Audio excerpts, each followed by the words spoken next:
அனைவருக்கும் வணக்கம். இது ருஸ் ஸ்டோரிஸ். இது நம்ம ஸ்டோரிஸ். வாங்க கதைக்குள்ளே போகலாம். அவள் என் தேவதை. கதையினுடைய தலைப்பு.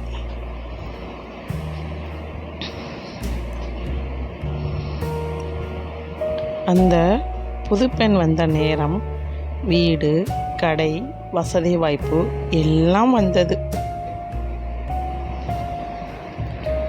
அந்த பெண் திருமணம் முடிந்து வந்த நேரம் அந்த வீட்டின் மூத்த மருமகளுக்கு குழந்தை தெரித்தது.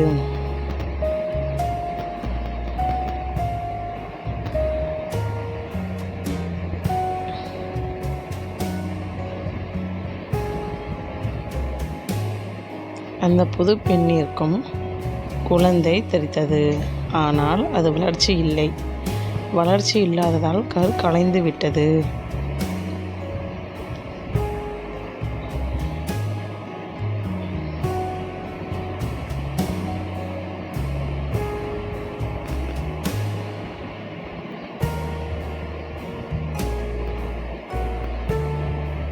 அது ஆண் குழந்தை. அது அந்த பெண்ணிற்கு நிலைக்கவில்லை. அதனாலும் நிறைய சண்டைகள் வந்தது.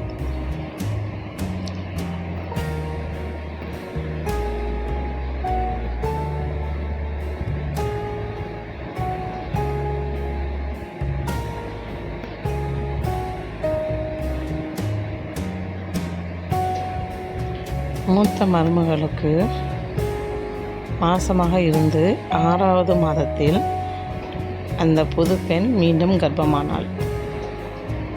இருவரும் ஒன்றாக கருவுற்று இருந்தனர்.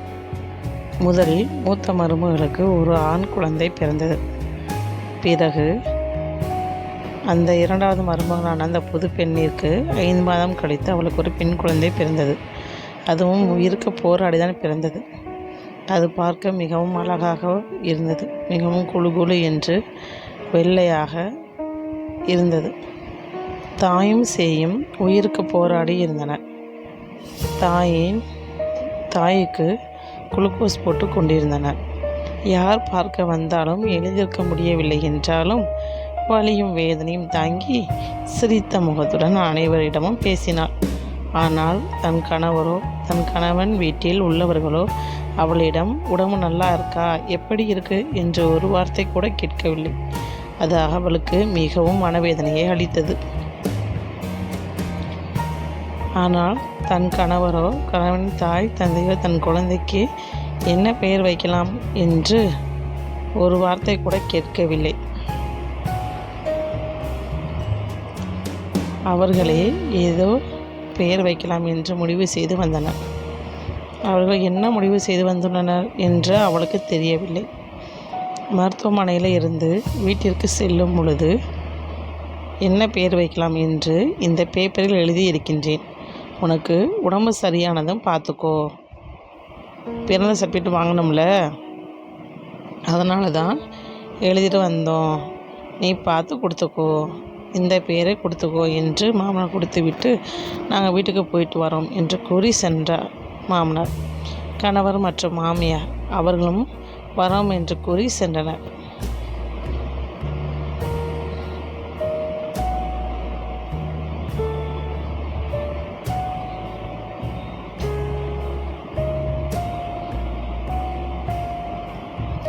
அது அவளுக்கு மிகுந்த மனவேதனையை தந்தது.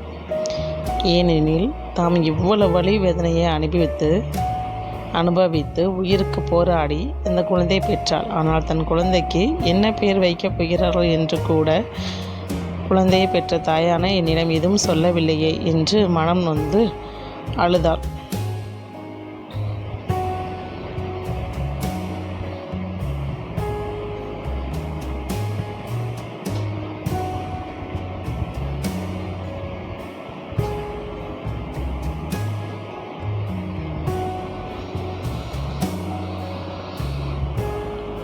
மாமனார் மாமியார் தான் அப்படி இருக்கிறார்கள் என்றால் தம் கணவரும் அவர்களுக்கு மேலே இருக்கிறார். அதனாலேயே அவளுக்கு பிபி, ப்ரெஷர் என்று அதிகமானது. இவ்வளவு வலி வேதனையும் பெற்று அந்த குழந்தைக்கு தீபாவுக்கும் எந்த ஒரு சம்மந்தமும் இல்லை என்றால் எப்படி இருக்காது? அந்த தாய்க்கு பிபி அதிகமானதால் கோமாவிற்கு போகிறார். கோமாவிற்கு போயிட்டா ஒன்றுமே செய்ய முடியாது. அவங்க டென்ஷன் ஆகாமல் இருந்தால்தான் எல்லாமே சரியாகும் என்று டாக்டர் கூறிவிட்டனர். அவளுடைய அம்மா அப்பா கவலைப்படாத, எல்லாம் சரியாகிவிடும் என்றனர். அவளுடைய தந்தை பெயர் பெரியசாமி, தாயின் பெயர் சசிகலா, அவளுடைய பெயர் தீபா.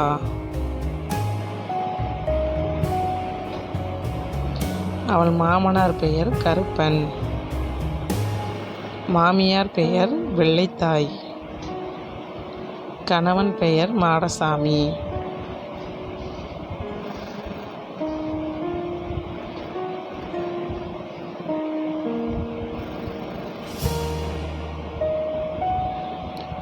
கோமாவுக்கு போகிறா என்று சொன்னதும் பெரியசாமியும் சசிகலாவும் பயந்து போய்விட்டனர். பிறகு தீபாவிடம் பேசி கொஞ்சம் கொஞ்சமாக மனசை மாற்றி அவளை நார்மலாக கொண்டு வந்தனர். மருத்துவமனையிலேயே 1 மாதம் கழிந்து விட்டது. பிறகு மருத்துவமனையில் இருந்து வீடு திரும்பினர்.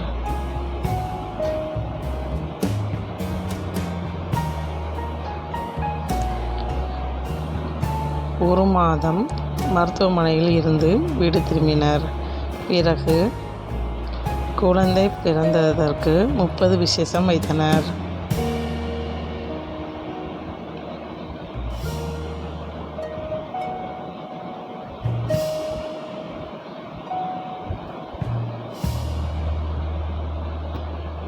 குழந்தைக்கு பெயர் வைக்க வேண்டும். குழந்தைக்கு கொலுசு, அர்ணாக்கொடி, தங்கச்சியின் ஆடை என்று பெரியசாமி தன் பேத்திக்கு தேவையான அனைத்தையும் வாங்கி வந்தார். விசேஷம் வைப்பதற்கு கருப்பன், மாடசாமி, வெள்ளத்தாயி அனைவரிடமும் பெரியசாமி கூறினார். விசேஷம் அன்று தீபாவின் மாமனாரான கருப்பன் முகம் விடியாமல் வந்தான். பெண் குழந்தை பிறந்தது என்று கூறி ஒரே சண்டை.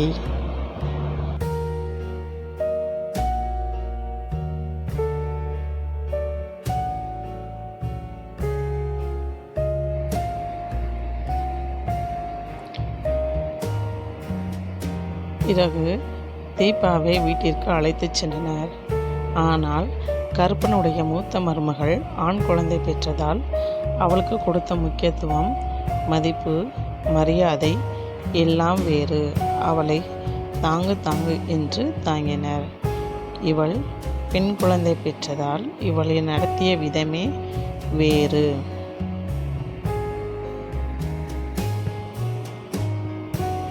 இந்த கதை உங்களுக்கு பிடிச்சிருந்தா லைக் பண்ணுங்கள், கமெண்ட் பண்ணுங்கள், சப்ஸ்கிரைப் பண்ணுங்க. அடுத்த வாரம் இதே கதையில் சந்திக்கலாம். அதுவரை உங்களிடம் விடைபெறுவது உங்கள் ருஷானா. நன்றி.